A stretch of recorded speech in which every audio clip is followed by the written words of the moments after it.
Hi, my name is Jack from Painted Legion, and today I'm going to have a look at Hive Fleet Gorgon. Now, I was really excited to have a go at Hive Fleet Gorgon because I love the shade of green that we use here. It's kind of like a camo green, and I haven't painted with this kind of green since I did a sneaky beaky Imperial Fist years ago. I'm going to put that on the screen to show you. So first things first, we're going to start off with a model based in Castellan green. I did this with an airbrush for speed. You can do it with a brush over a black prime model, and then we're going to wash it with Carroburg Crimson. This is a red color, and before you call me crazy, let me explain why I'm using this. We don't want our Gorgon Tyranid, this organic flesh beast, to look like a sneaky beaky camo dude. So we've got to use a bit of color theory to get this right. And I'm going to introduce you to my favorite tool. This is my color wheel. Now, I love this thing. I stare at it all the time. I look at it just to make sure that the colors I want to use on a scheme make sense and they fit. And basically what it tells you, you can move this thing around. It tells you what colors work together in theory. And using our complementary color arrow, we can see that green complements red. Just before I explain this a bit more, we're going to go in with a heavy dry brush of Elysian green on our termagant's flesh.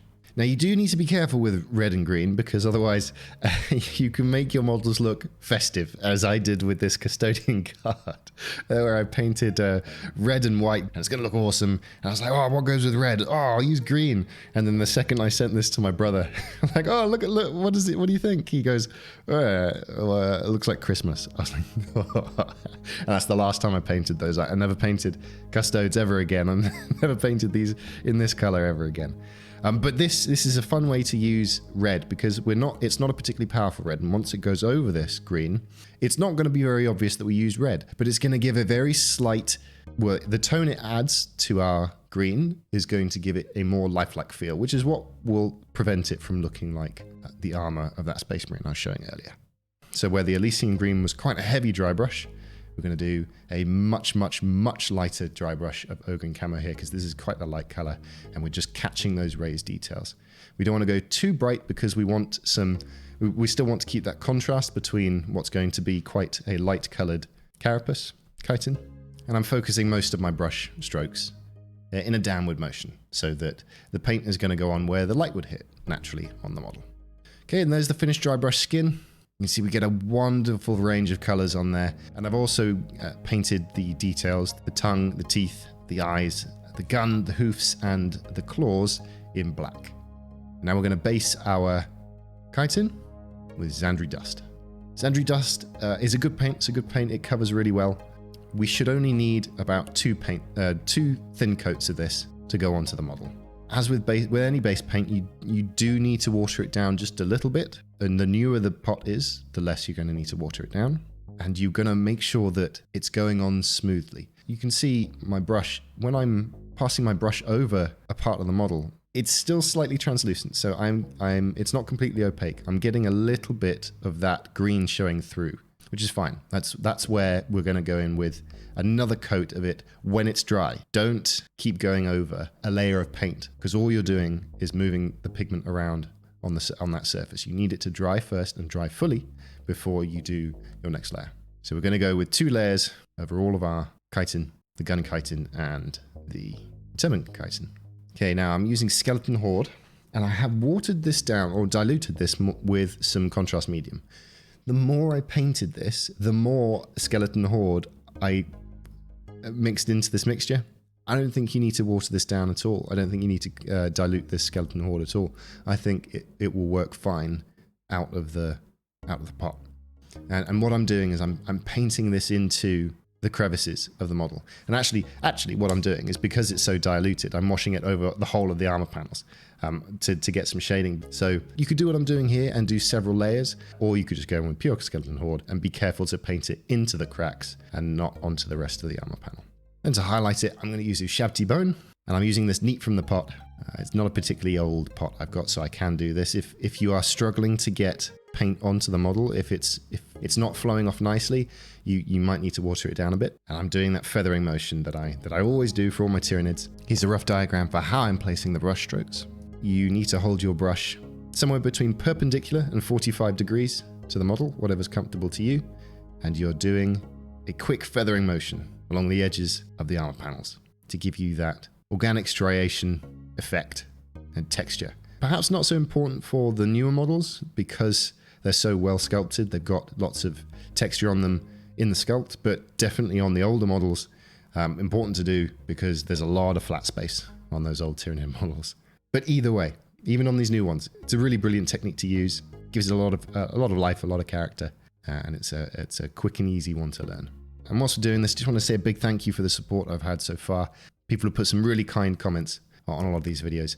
I had a weird, I did my Space Marine video recently, and it completely tanked the views on the rest of my Tyranid stuff. I guess that's just the YouTube algorithm working weirdly, or maybe people are bored of Tyranids now that the Codex has been released. I don't know what it is. So I'm doing some experiments, delisting that Space Marine one. But anyway, I've got a lot of Tyranids videos to do. I want to finish all of the Hive Fleets before I move on to doing more Space Marines. So thank you for watching so far. And if you are interested in commissions, I do commissions. So if you want me to paint a model for you, send me a message on Instagram and we'll work something out for you. And once we've got that all highlighted, we're going to go quite a step up in color. We're going to go to ivory. And here's that updated diagram. So in red is where we're putting the highlights. If we went too heavy on this next feathering step, it would look silly against the Xandru dust. So we are just picking out key edges or the base of long lines that we created with that feathering motion. So where you've done the feathering motion with your Shabti bone and created a long line, do a dot of this at the bottom of that line. And it's a similar feathering motion. We're leaving a lot more spaces between each one. And that's going to highlight this chitin without overpowering it and give that chipped effect that we're looking for. There we are, that's the carapace and the skin all done. So we're going to work on the details now. We're going to start with a rock grey. We're going to use this as a precursor to adding some more colour on the more fleshy parts of the model. And we're going to paint this into the vents on the arms and the gun, the tongue and the eyes on both the gun and on the termagant itself.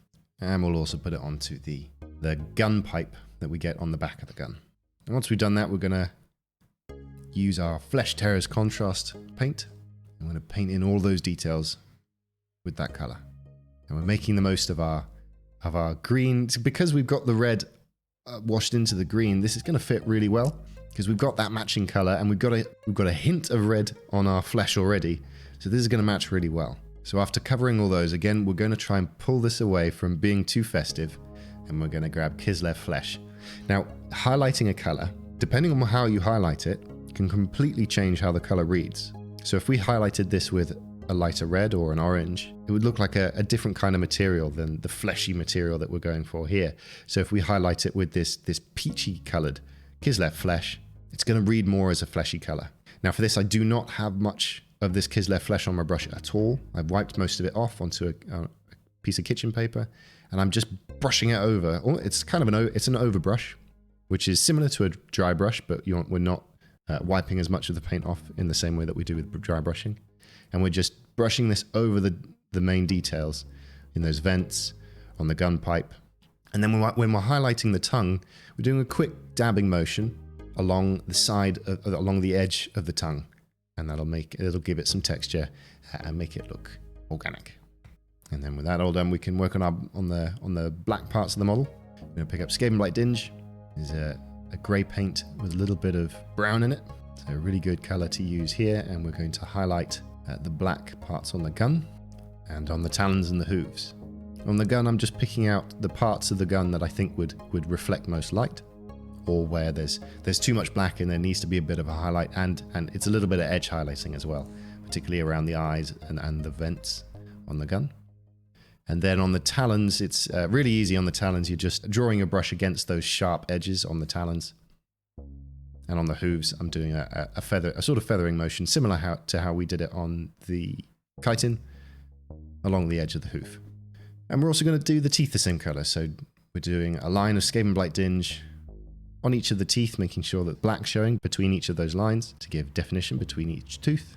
Important little detail to get right, to take some time on, because it's the face of the model. This is where people are going to look first, and it's nice to get this part right. And once we're done with that, I'm going to pick up Storm Vermin Fur, and I'm a lummox and an amateur.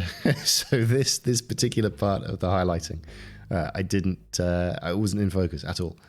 But here's what it looks like when I've actually got it in focus, and I'm highlighting the teeth there with a dot of this color.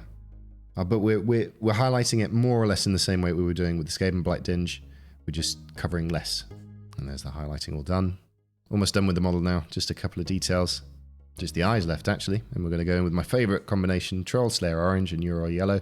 Starting with a dot of Troll Slayer Orange in the on the eyes of the termagant, and also the eye on the flesh borer, the gun. We're focusing most of that orange into the center of the eye, making sure there's a little bit of red left showing on both of the eyes. And then we'll highlight that with a dot of Euro Yellow in the center of both of those eyes. And with that, we are all done. And yeah, I wasn't so much looking forward to doing Gorgon. I thought it was a bit. I've seen it so much on the internet. I was like, I'm not that bothered about it. But finishing this scheme, wow, I'm blown away by how this one's come out. I absolutely adore it, and I'm really, really tempted to do my Tyranids as Gorgon now. It's a strong contender. If you enjoyed that video, I've got a bunch more Tyranid Hive Fleets in the playlist on the right there. I'm making my way through all of them, so if you want to have a go at painting any particular Hive Fleet, I will have a video in that playlist for you soon. Thank you for watching, and I will see you in the next video. Bye bye.